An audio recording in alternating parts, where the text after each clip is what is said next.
I would lay in my bed at night and I would stare at the ceiling and I would have these dreams that somewhere I would be in front of a large group of people leading from the front. I remember this distinctly because I remember thinking, if I got married and had kids, doing this, whatever this is going to be, how am I going to have time to cook dinner?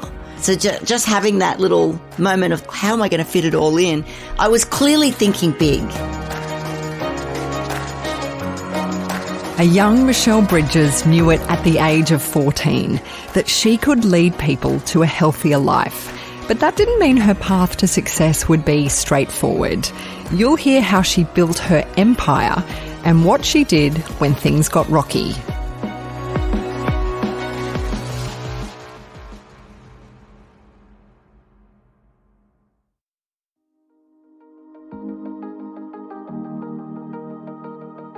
It's lunchtime at Nelson Bay High School in regional New South Wales. Spandex bodysuits and leg warmers dot the school's gym. It's the 80s, the height of the aerobics craze, and a 14-year-old Michelle Bridges has convinced the school principal to let her run a fitness class for the kids who usually ditch PE. Even though she's the new kid in town, she's managed to convince a few of her peers to join her. This knack for motivating a crowd would be the start of Michelle's career, one that saw her become a trainer on TV's The Biggest Loser. But it wasn't a clear path from that high school auditorium for Michelle.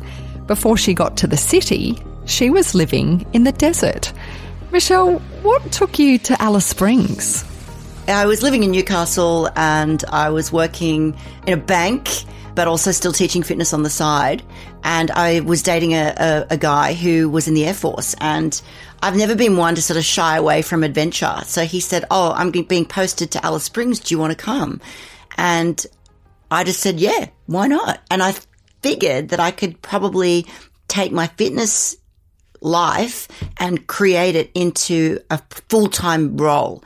I knew a girl that was working in the fitness industry full-time, and all she ever did was rock around in her fitness gear, and this was well before it was fashionable. And I thought, that's what I want to do. So I said, yeah, I'll come to Alice Springs and I'll do full-time fitness there. So that's what I did. And what was it like to have your career start there in all places? Well, as I said, I'd already been sort of cutting my teeth on being a part-time instructor. But when I got there, I immediately went into the YMCA. I was contacting them before I got there to say I was coming up. And I started working there in the YMCA as a trainer. And then I was also doing PT on the side. And then before I knew it, I was sort of working in the office. And then before I knew it, I was working on the school holiday program, which meant I had to do the full Christmas holidays, juniors and seniors, and write the programs of what we were doing every single day across all of those weeks. And then sort of host them, which was extraordinarily exhausting, but very rewarding as well. So I just became ensconced in the YMCA and everything it stood for. And that was really when I started delving into physique training, competition. And when I also there started delving into Les Mills, I found out about Les Mills and we brought that back to Alice Springs. We were one of the first gyms in Australia to have the Les Mills program. And from that point, there was a lot of things that were going on. I went all around the country competing, and then I got sent to America to compete in the World Championships of Miss Fitness. And in the back of my mind, I was thinking, I really love this Les Mills program. And when I get back from America, I might think about moving to Sydney and seeing if I could get my foot in the door as a trainer for Les Mills. And at that point, they were just starting to really take off. You were 26 by the time you packed up your sports girl Barina with all your worldly possessions and kind of hightailed it from Alice to Sydney, the big smoke. You'd been in the fitness industry. Was it a big leap? It was. I mean, I'd lived in Newcastle, which is a big town, but I'd been 4 years, or just over 4 years in Alice Springs. So to go from Alice Springs to Sydney was an enormous leap. I'd never lived in Sydney before. And when I arrived, or as I was arriving, I didn't really have a job. I knew a few people. I'd been to a couple of conferences in Sydney, and I'd met and networked with some people and sort of said, oh, look, I'm thinking about doing this. So I had a bedroom on the lounge room floor for a couple of nights at some friends' houses, and they introduced me to a couple of gym owners, and it kind of just literally went from there. So I remember distinctly driving across the Sydney Harbour Bridge in my Holden Sports Girl secondhand Barina with all of my worldly possessions in the back, and I knew I had about $300 in the bank, and that was it. What I'm noticing about you is this tenacity, this drive to make things happen. As I understand it, you were only about 14 when you first walked in to a gym or a squash court and convinced someone that you wanted to get going with fitness classes. Yeah, I mean, I was so fantastic in my whole get up of my leg warmers and, uni leotard and my mixed tapes in cassette. And I thought I was just killing it. So that was when I thought I'll go into the squash courts and I'll talk to the owner operator behind the counter and tell him that, I'm it and I can fill the squash courts with people. And, if you build it, they will come kind of thing. Not trained in any way, shape or form. I mean, seriously, the man must have been on drugs to let me loose on the general public because it would so never fly today. There'd be so much litigation. The 14-year-old, belting everybody up in the gym. But I just have had, for many years of my life, I've had an extremely strong sense of self-belief. And where do you think that comes from? How did you have that at 14? I think it was because I was doing something that I really loved. I always loved my sport. It was something that I just adored passionately, and I was good at some of it and I was terrible at some of it. But I loved it, and I fell in love not only with the competition, I definitely loved the competition, but I also really loved the training. And I knew at a very young age that what I was getting out of my sport, I just knew what I was getting out of my sport were life lessons about how to be accountable, how to be responsible, how to be a team player, how to be a star performer, but also still a team player, how to win and how to lose. Now, these are, I think, massive life lessons that I've taken with me through, to today. And I felt extremely passionate about that. So then, when I went to school, one of my several schools that I went to, the last school, my high school, Nelson Bay, I thought I could see kids that just weren't participating in sport. And I was like, they're just missing out. And I get that a lot of people, a lot of kids, a lot of adults don't like competition. They shy away from it. I get that. But what about the training principles and the training philosophies and the consistent habits that can be built in through training on a regular basis? What about that? And what about the fact that they're missing out on getting such a great high from moving your body? So that's the reason why I pitched the idea. I didn't know if it was going to fly, but, as soon as it did, I was like, oh, I've got to get my leg warmers. I've got to get my high top pump up Reeboks, and I've got to get my mixed tapes ready together to play some, high anthem disco diva, tunes and get this party started. So once you did arrive in Sydney, you didn't waste any time. You landed a job as a trainer in a Balmain gym, and I think you met your future husband and your future business partner, Bill Moore, there. What was it like to start to work with him? Well, I'd sort of put myself all over Sydney, basically. I was working in Chatswood, I was working in the city, I was working in the east, when I was working in Balmain. I really enjoyed working for owner-operated gyms. It was really the predominant amount of gyms in Australia were owner-operated. It wasn't until the big chains came later on. But I've really enjoyed working for the owners. And so Bill was one of them in Balmain, and I loved the floor space because the gym had this enormous floor space. And so I thought, I can fill that. So he said, well, we get about 30 to 40 people to a class. I said, you watch this, I'm going to get 100. And we did. And we were getting about 80 to 100 over in Chatswood. And they were just classes. You don't see them anymore like that. Like, it was just massive. We had mad speakers, massive room. We run out of weights. We run out of floor space. So we just shove them in. And it was just a big party. It was great. And did you have a tactic though to get people to your classes? Like, was there something more than just it was kind of fun to be there and you were in the height of the craze or the trend at the time? Was there something that you specifically did to draw people in?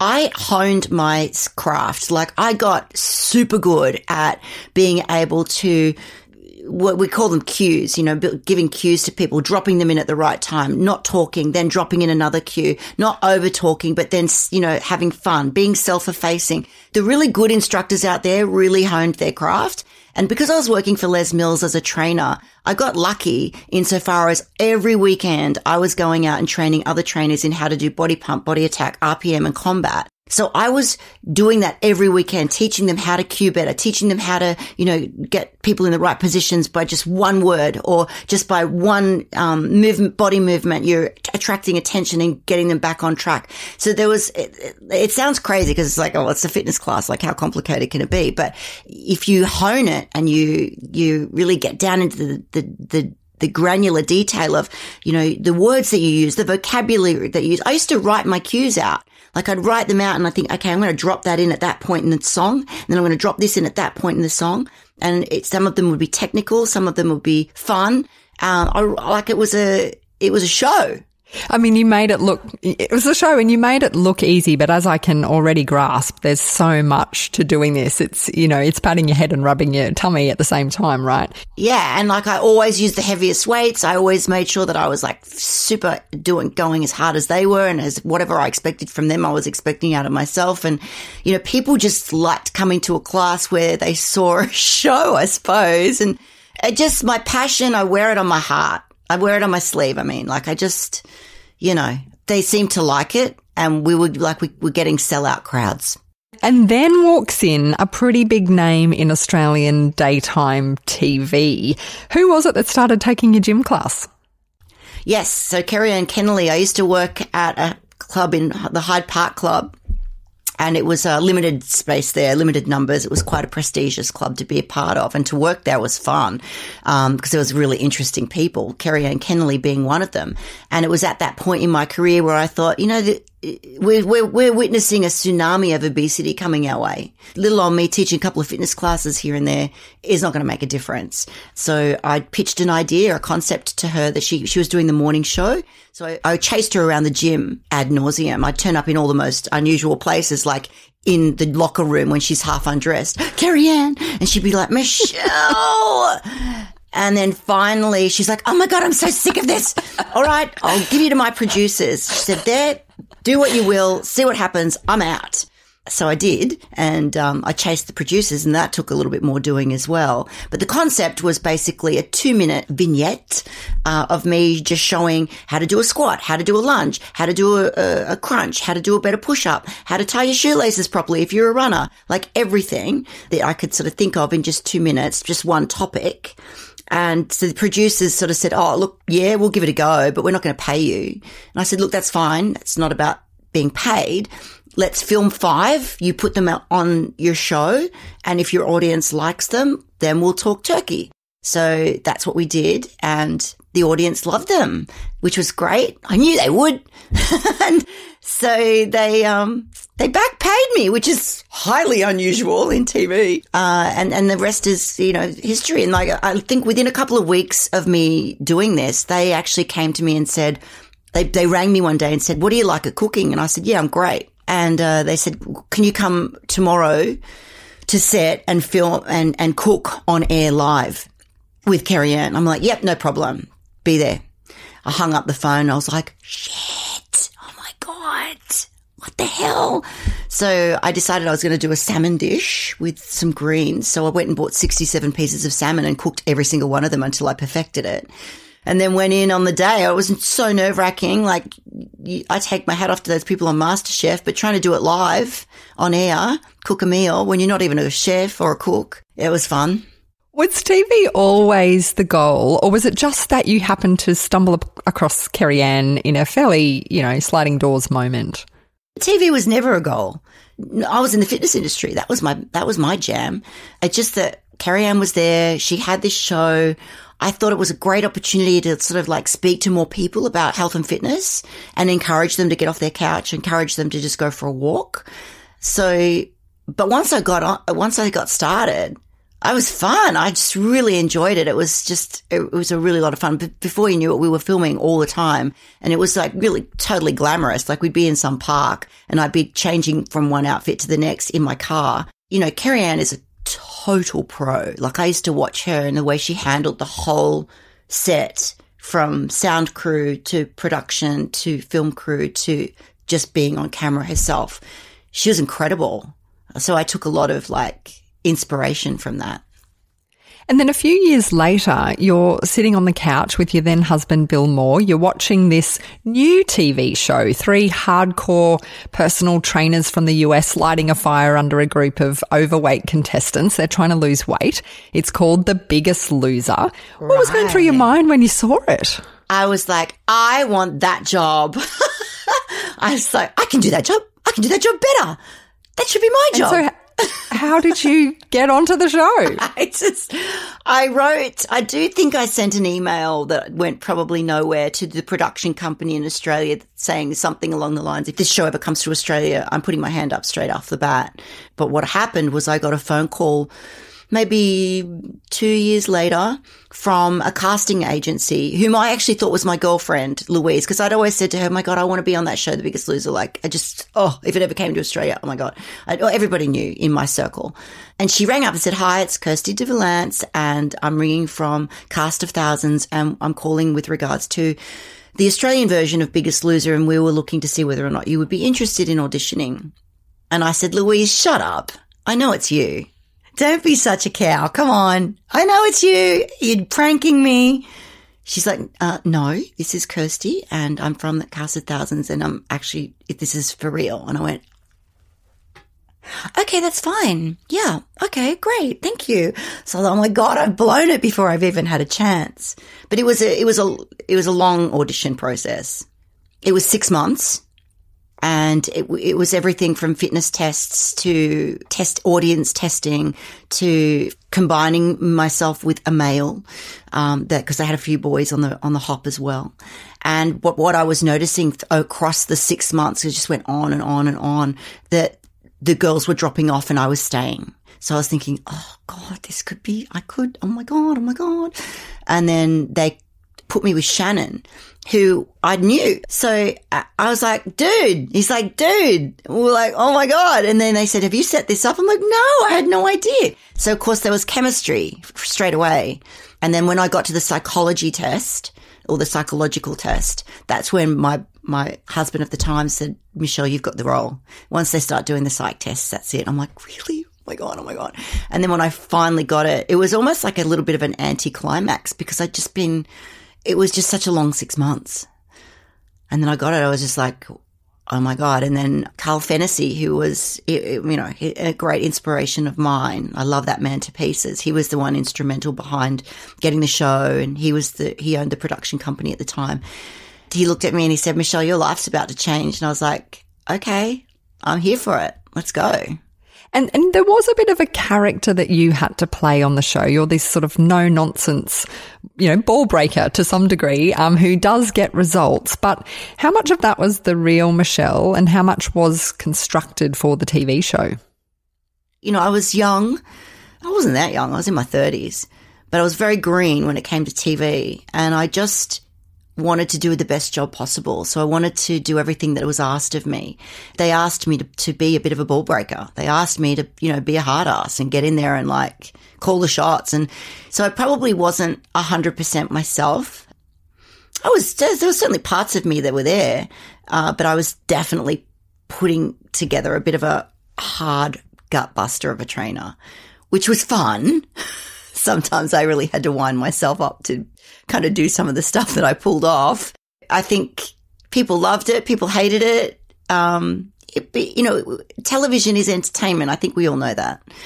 What you didn't see on that show was a lot of behind the scenes. Like I was there from dawn till dusk. I was there at night supporting, encouraging. I was going there on the weekends and spend a whole Saturday with them, training, cooking with them, talking with them, because it was a big deal. Like they were in a house, locked away, no TV, no radio, no nothing, no family, and we were putting them under the pump.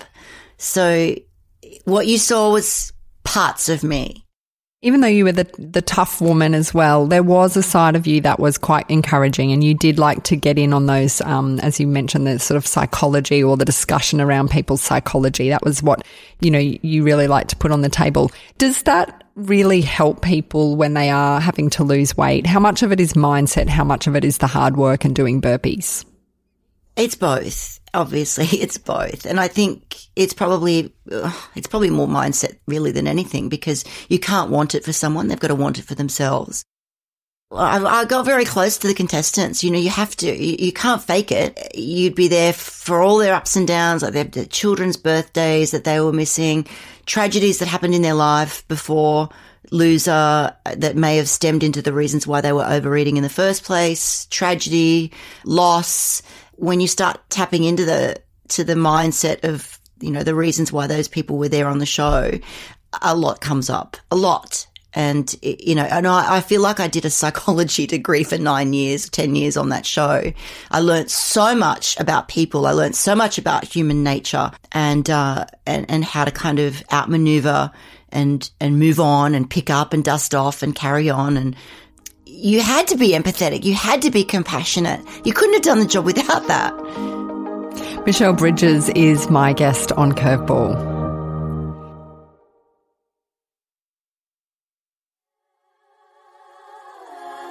This is Curveball and I'm Kelly Reardon. Fitness leader Michelle Bridges was a household name thanks to The Biggest Loser. But that's not exactly a scalable business. Michelle, how did the idea for the 12-week body transformation come about? I was actually still doing the show. I was about 5 years into the show, so we were hitting our straps. We were getting over 2 million at one point, viewers on the show. So it was a big show. Obviously, I was still a personal trainer. Obviously, I was still a fitness instructor, but I'd had to give all that up to do the show. And the show would take me about 6 months. So in the other 6 months of the year, I started writing a book, and then I started thinking about how I could train people outside of the show.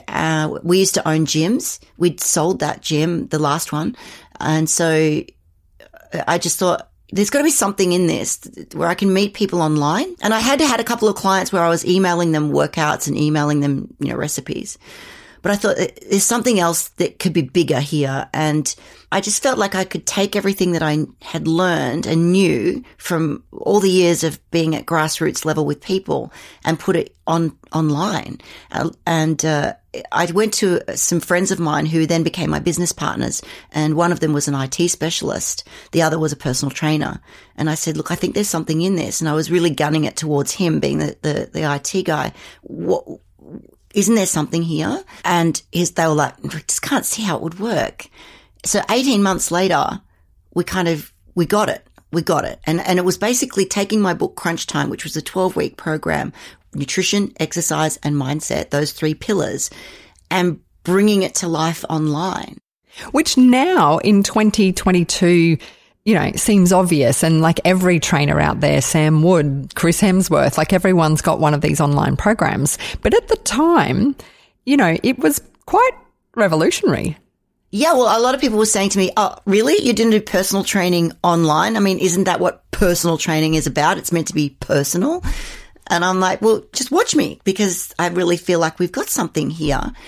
And, we moved very quickly because we could, we put in a bit of money. We'd all owned gyms before. We knew how hard that was. And we thought maybe this was a different concept that we could put together. So within like a day, we'd got, Charlie, the next door neighbor, who happened to have a video camera, to come down the park with me, and my business partner's on her knees with a script. And I'm like, hi, my name's Michelle Bridges, and how would you like me to be your personal trainer?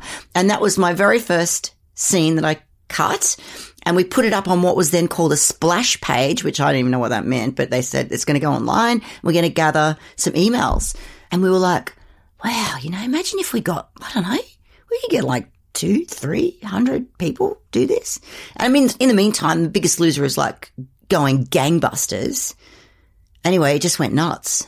When we first opened the doors, it just went absolutely mental. And we were like, oh my God. And because I was very clear how I wanted this business to run, I really wanted it to be inclusive. So the doors will open, we'll start, and then we'll close the doors, and we'll go for 12 weeks. We'll do everything together. Every week, every milestone, all of it. And then at the end of the 12 weeks, we'll celebrate, and then we'll reopen the doors and start again. And my accountant said that is the most crazy business plan I've ever heard. You're effectively shutting your doors for 3 months. I'm like, yeah. Because that makes no commercial sense. No, it doesn't, except that it makes perfect kind of sense for your audience who want a tribe. They want to join a group. They want to go through it together, right? So was that what was in the back of your mind? Sort of. I'd like to say I was a genius, but the truth of it was that I was just flying by gut instinct. But what happened was what I didn't expect was that when we shut the doors, everyone was like, let us in, so it sort of turned it into a bit of mania where, no, we're closed. So they had to wait for 12. And they're like, And because there was no other platforms, there was no one else doing this, I kind of had this, captive audience. So it just was like incredible to the point where we broke a couple of Guinness World Records. I had to have security when we had our parties at the end of each round. I had to have 3 security guards. It was just mental. You're also, oh my God, we got, it's crazy. You're also cutting your teeth as a boss now, a business leader, a boss. What were some of the early mistakes or lessons that you learned in that early phase of being a business leader? Knowing that I couldn't do everything, and I was very clear about that. It wasn't like I made a mistake in that regard. I knew I was good at some things and really terrible at others. So making sure that I had good people around me that knew what they were doing and that were also equally passionate about the project. I think we made a lot of mistakes around, growing too quickly and not knowing how to handle that. We made mistakes around, not continuing with the IT. Like the IT it's a beast in and of itself. Anybody that works in the IT world will tell you it's crazy. It moves at 100 paces. So you've got to be continually updating. You've got to be continually rebooting that platform, making sure that it stays relevant, making sure that you don't get so far behind that then you're playing catch up. The IT part of the business was extremely important to keep up to date. And I would say hand on heart that I've made mistakes in that area and learned from them. And what about your leadership style today? How has that evolved over your career? You're now in your early 50s. I've become a lot more hands-on in the business. At the time when the business was going crazy and my profile was really rising and I was doing a lot of work in America, I really wasn't as hands-on. Whether that is a good thing or a bad thing, it is what it was because I was out building my profile and my brand, which then in turn fed back into the business. So, it's a good thing. But not such a good thing was I didn't know exactly what was going on in that business. And in about 2018, I bought the business entirely out. So it's all mine. And I realized very quickly, if I'm going to do that, I'm going to have to play grown up here. I'm going to have to get that hood up and roll up my sleeves and get under that hood and find out exactly what's going on inside it. All the good, all the bad, and all the things in between, which is what I did. I did that for about 18 months and it was extremely enlightening, and it was everything that I needed to do as a business owner. And it gave me such a great sense of exactly what was going on, going wrong, going right, my customers, who they are, and the loyalty that I have within my customer base is phenomenal. They've grown with me. They've aged with me. I really feel like, it's a business that I can hand on heart say it's my baby. She's 12 now. And the loyalty from my amazing followers and members of the 12-week body transformation, both past and present, has been like probably the shining light in my career, knowing what we've achieved with those people. And then in amongst all of that busy work, you're on a TV show, you're running a business, you've met your new co-star, Steve Commando Willis, you decide to have a baby and you have your son Axel in 2015. What was that like? Could you stop and celebrate being a mum, or were you just too busy? Axel was number one. He was absolutely number one. He came with me everywhere. Everywhere I went, he went. So he did a lot of traveling in his early years, a lot of back and forth all around the country. I took him everywhere. I wanted to be a hands-on mum. I didn't have a child at 45, and no judgment to anybody. Everybody does it differently. But for me personally, I didn't have a child at 45 to not have him with me all the time and be his mum. So, and the thing that probably knocked me for six was that I just didn't expect the overwhelming love and joy of this child, because I was always that girl that was just not really sure. You know, when you'd see a family walking down the street, you'd always go, "Oh, I love your dog. So nice." And my girlfriend would be like, "You need to talk about the baby. They've got a baby as well."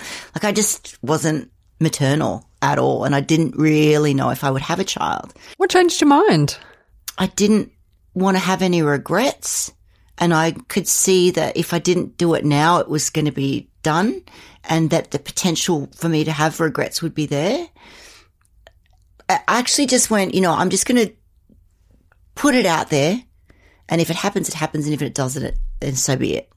In that early phase, though, when you're still with Commando, you guys are like, you're royalty. You're on the front cover of Women's Day every week. Paparazzi are following you. How hard was it for you to navigate being a new mother? You've got a business, you've got a partner, you've both got huge profile. What was that time like for you? Challenging. Yeah, it was definitely. There was moments like, and I'm not going to be a victim and say, oh, I bought the ticket. I'm in the media. I'm well known, and you got to take the good with the bad. And some of it was quite good. Some of it was quite bad too. And to try and navigate around that, and hurtful, because I think sometimes we forget that people who are known are still mums, sisters, daughters. They have feelings. They have family. And so it can be hurtful at times. But I guess for me, I leaned into my family, and I leaned into my friends, and I leaned into my business, because I knew what we were doing was really cool. And then 2020 it was a rough year for a lot of people. But for you, word got out that your relationship with Steve Willis was over. So you entered this phase of single parenthood. That's not an easy time to be in the public eye. Did you feel yourself retreating in 2020? There was a lot happening for me at a very personal level. And, I just felt I need to reset, regroup. I need to protect my son. I need to protect myself, and I need to kind of somehow figure out what this new landscape is going to look like. So it was probably, if I'm honest, I would say that year was the most challenging year of my life, without question. And I learned a lot about vulnerability and how beautiful vulnerability can be, and how beautiful people can be, and humanity. You look at social media and you look at, negative comments or whatever, and you think people are mean, people are rotten. But I found it to be the opposite case. I found a lot of people were very supportive of me and really reaching out, and I allowed my guard to come down, and it was pretty powerful. How hard was that role reversal for you? Because you've always been the motivator. You're the cheer squad. So when you needed the cheer squad and the pep squad, you leaned into that? Yeah, definitely. It was everything. It was so good. And it was, I think about even my members of the 12-week body transformation, with 10 years worth at that point, 11 years worth of members, they just rallied around and were so supportive and protective. And, my close friends were incredible. And, it's true what they say: when trauma hits or tragedy strikes, you soon work out who is there for you, who's got your back. And And I know now that the close people that I have in my circle, they're rock solid. A driving force in your work is tackling the obesity epidemic. And so I wonder, how big a problem is this in Australia? Can you put it into some context? Oh, look, that's a great question. And I actually don't know the stats on it at the moment. They're changing all the time, but I think we're sitting around one in three, which is extraordinary. We have what they call a globesity problem. So it's not just here, it's everywhere. And we have, we're surrounded by so much as far as food is concerned. We are living in a world of technology where we tend to be moving less. So it's like a perfect storm, really. And, I just had this conversation yesterday. In the morning, I did a really hard cardio session because I'd been sitting on my butt the day before. So I just did like heaps and heaps of cardio and lots of movement. And I walked to the office, and by the midway through the day, I was already at 17,000 steps. The rest of the afternoon, that 17,000 didn't move. Like, I was in the office and it literally didn't move. And you can see how if you're not moving, even if you train, you can still be what do they call it? Well, you're sedentary. I know myself. Like, I work couch potato. Yeah. Well, and we've all gone to working from home, or a lot of people have, where you literally just come out of your bedroom, walk 10 steps, and then you're working in your lounge room or your study or whatever. Yeah. Whereas you don't, walk to the train and then get off the train and walk to your office and walk down and get a coffee. No, it's incredible. So that even if you are, let's say you train for an hour every day, if you're sitting on your butt for the rest of those hours, it's almost like it's defeated the purpose. So what's the solution, Michelle? What should we all be doing? What's the low-hanging fruit to stop this obesity crisis? Oh gosh, that is like the biggest can of worms you can put out there. I mean, I've always sort of said we could take our cues from the smoking industry. We've just made it harder. We made it harder to be a smoker, right? With all of our rules and regulations. What say we had a rule and regulation where you could only have so many fast food outlets in a certain perimeter in each suburb. And let's say in those certain percentage of them didn't have car parks, and a certain percentage of them didn't have drive-through, and a certain percentage of them didn't have playgrounds. We just make it a little bit harder. That's just an idea that I was kicking around years ago, like just taking the cues from the tobacco industry. I'm wondering if your fitness regime has changed now that you're in your very early 50s, doesn't look a day over 30. Because for women who are going through perimenopause or menopause, it is a time when you start to put on weight, maybe if you didn't have it before, and your hormones are changing and, you're busy because you've got a family and all those things. Has your training regime had to change? 100%. Oh my gosh. It has changed a lot, and as has my body. And as has my fitness. I feel like as you move through your years and move through your chapters, your life becomes a lot more complicated and complex. And that's just life. So when it comes to my training back in the day when I was, footloose and fancy free, I could luxuriate in a 2-hour training session at the gym. And I'd be teaching classes throughout the week and, doing a huge amount of training. Whereas today, I'm no longer that person that's relying on teaching a class to earn my money. And I no longer have 2 hours to luxuriate in the gym on the weekend because I've got a little boy. And I've also got businesses to run. And so, I'm trying to fit in my workouts where I can. So I'm getting up earlier, perhaps, or I'm fitting one in during the day, or I'm doing one at night, which isn't always exactly what I want to do, but I'll do it. I've actually got some fitness equipment in my home now because my son's in bed in the morning. I'll get up early and knock out half an hour or 45 minutes before he even wakes up so that I've got that cab off the rank. You've just got to kind of figure it out. And is what you're doing different as well? Like, are you more doing strength-based instead of cardio, or like exactly what has changed other than the frequency? I train with weights. Weight training is the fountain of youth. And if you're not weight training, you're bonkers.